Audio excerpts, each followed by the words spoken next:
Hello student, आज की इस वीडियो में अर्धवार्षिक परीक्षा 2021-22 के लिए कक्षा 10वीं का विज्ञान का एक मॉडल पेपर हम देखने वाले हैं, जो कि आपके लेटेस्ट सिलेबस पर तैयार किया गया है। जो भी आपके चैप्टर आपकी हाफ ईयरली एग्जाम में यानी कि अर्धवार्षिक परीक्षा में पूछे जाने हैं, उन्हीं चैप्टर्स को इसमें शामिल किया गया है। और जैसे पूछा जाना है यानी कि जो ब्लूप्रिंट है आपका, उस हिसाब से पेपर बनना है। उसी के आधार पर ये प्रश्न पत्र तैयार किया गया है, मॉडल पेपर। तो आप इस पेपर को अच्छे से सॉल्व कीजिए और इसमें जितने भी क्वेश्चन मैंने दिए हैं उनको आप तैयार कीजिए। ये आपकी वार्षिक परीक्षा यानी कि बोर्ड परीक्षा के लिए भी इम्पोर्टेंट है, ठीक है।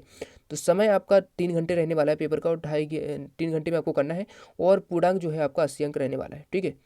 यहाँ पर कुछ निर्देश दिए जाएंगे जिनको आपको पढ़ना चाहिए, ठीक है। तो आप यहाँ पर पढ़ सकते हैं इनको।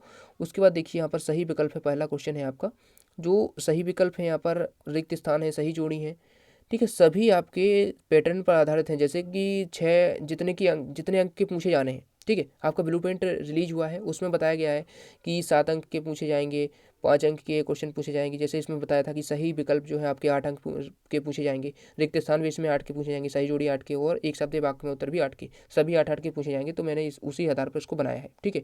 तो देख सकते हैं, शुद्ध जल का पीएच मान होता है। तो यहाँ पर जो क्वेश्चन ऑब्जेक्टिव टाइप क्वेश्चन है, सभी के मैं आंसर आपको बताता हूँ। तो शुद्ध जल का पीएच मान 7 होता है, यहाँ से सीधे आप याद करते चलेंगे। दूसरा है, चाकू द्वारा आसानी से कौन सी धातु काटी जा सकती है। तो चाकू द्वारा जो आसानी से धातु काटी जा सकती है वो है आपकी सोडियम, ठीक है।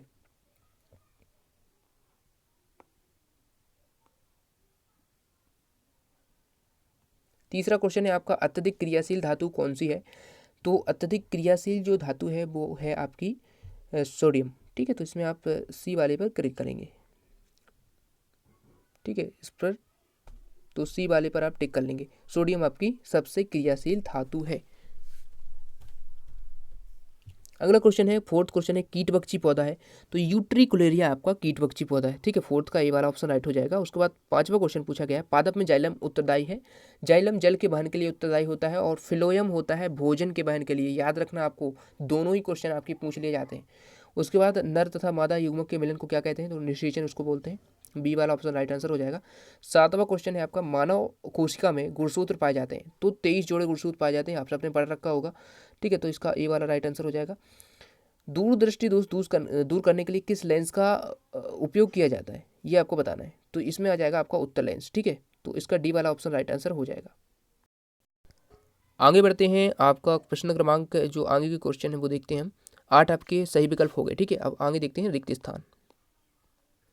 रिक्त स्थान में आप देख सकते हैं, पहला है, वस्तुओं को हम खाली स्थान की उपस्थिति में देख सकते हैं। तो प्रकाश की उपस्थिति में देख सकते हैं, यहाँ पर प्रकाश आप भर लेंगे, ठीक है। जो आपका पैटर्न है उसी के आधार पर ये क्वेश्चन है, तो ये क्वेश्चन आप पूरे करिए, ठीक है।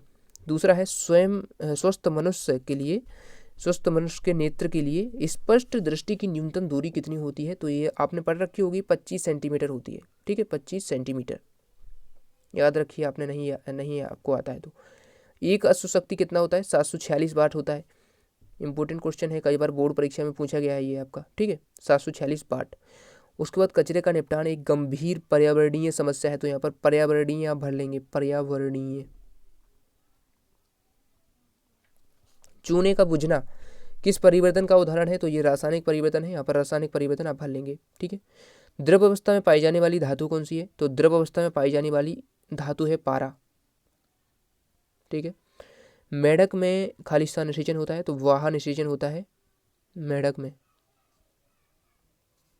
अनुवांशिकी का जनक मेंडल को कहा जाता है, ग्रेगर जॉन मेंडल, ठीक है। ग्रेगर जॉन मेंडल को अनुवांशिकी का जनक कहा जाता है, बहुत इंपॉर्टेंट है, इसको याद रखना। तो आपके 8 अब रिक्त स्थान हो गए। अब हम आगे देखते हैं। देख सकते हैं आप, सही जोड़ियां बनाइए। सही जोड़ी में देख सकते हैं 8 ही सही जोड़ी हैं, तो आपके टोटल 32 पूछे जाने हैं। तो उसी हिसाब से इसमें दिए गए हैं 8-8 करके, ठीक है। वाई गुणसूत्र से आप मैच करेंगे। देखिए, जो वाई गुणसूत्र है उससे आप मैच करेंगे नर में लिंग निर्धारण, ठीक है। यानी कि मानव में लिंग निर्धारण जो होता है वो वाई गुणसूत्र से होता है। लेंस की क्षमता डायोप्टर से मैच करेंगे, ठीक है। लेंस की क्षमता का मात्रक डायोप्टर। उसके बाद धमनी से आप मैच करेंगे, शुद्ध रक्त बहता है धमनी में। उसके बाद न्यूरॉन तंत्रिका तंत्र की इकाई होती है। वृषण टेस्टोस्टेरोन से मैच कर लेंगे। चींटी का डंक, इसमें कौन सा अम्ल पाया जाता है, मेथेनोइक अम्ल पाया जाता है। मादा से आप मैच करेंगे एस्ट्रोजन हार्मोन। उसके बाद विभवांतर से आप मैच करेंगे बोल्ट। ठीक है। तो इस प्रकार से सभी मैच करेंगे आप। तो ये आपकी सही जोड़ी हुई। अब देखते हैं एक शब्द या वाक्य में उत्तर जो हैं आपके 8 अंक के, ठीक है। तो इन्हें मिलाकर आपके 32 टोटल हो जाएंगे ऑब्जेक्टिव। देख सकते हैं यहाँ पर ऑब्जेक्टिव को आपको अच्छे से फोकस करना है। ऑब्जेक्टिव आपके बहुत ज़्यादा पूछे जाने इस बार। 32 जो पेपर का एक हिस्सा होगा, बहुत ही बड़ा हिस्सा होगा, जिसको यदि आप कंप्लीट कर लेते हैं तो आप अच्छा स्कोर कर पाएंगे, ठीक है। ऐसी अभिक्रिया का नाम लिखिए जिसमें अभिकारकों के बीच आयनों का आदान प्रदान होता है। तो दोहरी विस्थापन अभिक्रिया है, ठीक है। इसका आंसर यहाँ पर आंसर साथ में लिखा हुआ है। संतरे में कौन सा अम्ल पाया जाता है? तो देखिए सिट्रिक अम्ल पाया जाता है। ये जैसे क्वेश्चन पूछे जाते हैं संतरे में, टमाटर में और चींटी के डंक में, ये जो अम्ल वाला आपको एक चार्ट दिया गया है आपकी बुक में, उसको आप पूरा याद कीजिए, क्योंकि देखिए कुछ भी पूछ सकते हैं। तो जो संतरे में है, चींटी के डंक में है, नींबू में है, तो ये सभी उसमें दिए गए, इसको आप याद करिए, उसमें पढ़ सकते हैं, आपकी बुक में दिया गया है, ठीक है। टिड्डे में भोजन कहाँ पीसा जाता है? तो घिजाड़ में पीसा जाता है, ठीक है। वाहनों में पीछे का दृश्य देखने के लिए किस दर्पण का उपयोग किया जाता है? तो उत्तल दर्पण का उपयोग किया जाता है। गोलीय दर्पण का सूत्र क्या होता है? तो सूत्र होता है 1/f = 1/v + 1/u, ठीक है। 1/f बराबर 1/v + 1/u। उसके बाद देख सकते हैं यहाँ पर विद्युत आवेश का मात्रक लिखिए, तो कूलाम होता है, ठीक है। और अभी तक वीडियो को लाइक नहीं किया, वीडियो को लाइक कर दीजिए। ये सभी जो क्वेश्चन पेपर है ये पूरा मैंने खुद इसको लिखा है, मैंने इसको खुद बनाया है, ताकि आपको क्लियर रहे कौन कौन से चैप्टर से क्वेश्चन आने हैं, ठीक है। तो वीडियो को लाइक जरूर करना, और इन सब लिखने में काफ़ी ज़्यादा मेहनत लग जाती है, तो उसको वीडियो को लाइक कर दिया करें, ठीक है। उत्तर है आपका इसका गलफड़ी। मछली के श्वसन अंग का नाम क्या है? गलफड़ी। हरे पौधे की जो पत्तियां होती हैं उसमें कौन सा वर्डक पाया जाता है? तो इसमें क्लोरोफिल होता है, वर्डक, ठीक है। पर्णहरित भी इसको हिंदी में बोलते हैं।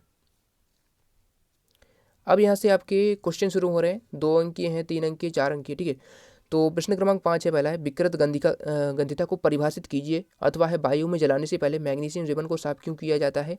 ये सभी क्वेश्चन हैं आपके सभी चैप्टर्स से हैं, जो भी आपके छमाही परीक्षा में पूछे जाने हैं, और इन सभी को आप बोर्ड परीक्षा के लिए भी तैयार कीजिए। आपके पास ज़्यादा समय है नहीं, अब आपकी फरवरी में परीक्षा है, तो इसलिए आपको सभी क्वेश्चन जितने भी मैं बता रहा हूँ, और आपकी बोर्ड परीक्षा के लिए भी इंपॉर्टेंट क्वेश्चन हम आपको प्रोवाइड कराएंगे। तो सब्सक्राइब करके रखना और बेल आइकन को प्रेस करके ऑल बटन सेट करके रखना, ताकि सभी वीडियोज़ का लाभ आपको मिल सके, ठीक है। विद्युत धारा की परिभाषा और उसका मात्रक लिखना है। 2 नंबर में प्रश्न है ये। ओम का नियम वेरी वेरी इंपॉर्टेंट है, इसको आपको करना ही है, ठीक है।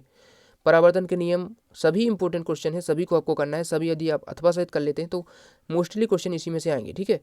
वाहनों के पीछे देखने के लिए किस दर्पण का उपयोग करते हैं? ये वाला क्वेश्चन है।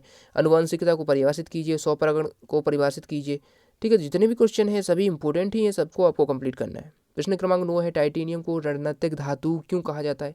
धातु और धातु में अंतर, हमारे आमाशय में अम्ल की भूमिका क्या है? पाचक एंजाइमों का क्या कार्य है?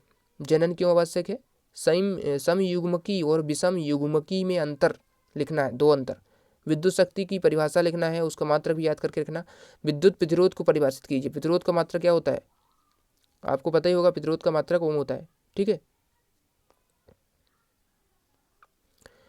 आगे देख सकते हैं ग्रीन हाउस प्रभाव किसे कहते हैं? 2 अंक में है ये क्वेश्चन, 2 अंक में है। और खाद्य श्रृंखला और खाद्य जाल, ये भी 2 अंक में है। सभी अथवा सहित आप कंप्लीट करेंगे। श्वसन को ऊष्माक्षेपी अभिक्रिया क्यों कहते हैं? इसका वर्णन कीजिए। प्रबल यहाँ पर प्रबल एवं दुर्बल विद्युत अपघट्यों में अंतर लिखना है, ठीक है। फैराडे के विद्युत अपघटन के नियम लिखना है। 3 अंक की प्रश्न यहाँ से शुरू हो रहे हैं। अथवा में है 1 एम्पीयर से क्या तात्पर्य है? पूर्ण आंतरिक परावर्तन से क्या समझते हैं? क्या कारण है कि तारे दिन में नहीं रात में टिमटिमाते हैं, जबकि चंद्रमा नहीं? ऊष्माक्षेपी और ऊष्माशोषी अभिक्रियाओं में अंतर लिखना है। संचरण को परिभाषित कीजिए तथा संचरण की सुरक्षा के 2 तरीके लिखिए। अम्ल क्षार में अंतर वेरी इंपॉर्टेंट है। प्लास्टर ऑफ पेरिस को आर्द्र रोधी बर्तन में क्यों रखा जाता है? समीकरण सहित लिखिए। 2020 में क्वेश्चन आया हुआ है ये, ठीक है, बोर्ड परीक्षा में। साबुन और अपमार्जक में अंतर लिखिए। 4 अंक में या 3 अंक में आपसे पूछा जा सकता है, सबको आप कंप्लीट कीजिए। उसके बाद अब प्रश्न क्रमांक 20 देख सकते हैं। तो इस प्रकार से सभी आप देख लीजिए, आपके 22 क्वेश्चन आपके थे इस पेपर में पूरे, ठीक है। तो इस प्रकार से आपका पूरा मॉडल पेपर यहाँ पर समाप्त हुआ। और अभी तक सब्सक्राइब नहीं किया इस चैनल को सब्सक्राइब कर लेना। बाकी के विषय के भी डल चुके हैं चैनल प्लेलिस्ट पे, आप देख सकते हैं मॉडल पेपर आपके सभी विषयों के, ठीक है। तो आपकी तैयारी अच्छी हो जाएगी। और जो आपने पहले पढ़ रखा है उसका रिवीजन जरूर करना, क्योंकि आपकी परीक्षाओं के लिए इंपॉर्टेंट होता है कि आपने जो पहले पढ़ रखा है उसका रिवाइज जरूर करें, तभी आपसे पेपर में अच्छे से बनता है। ठीक है।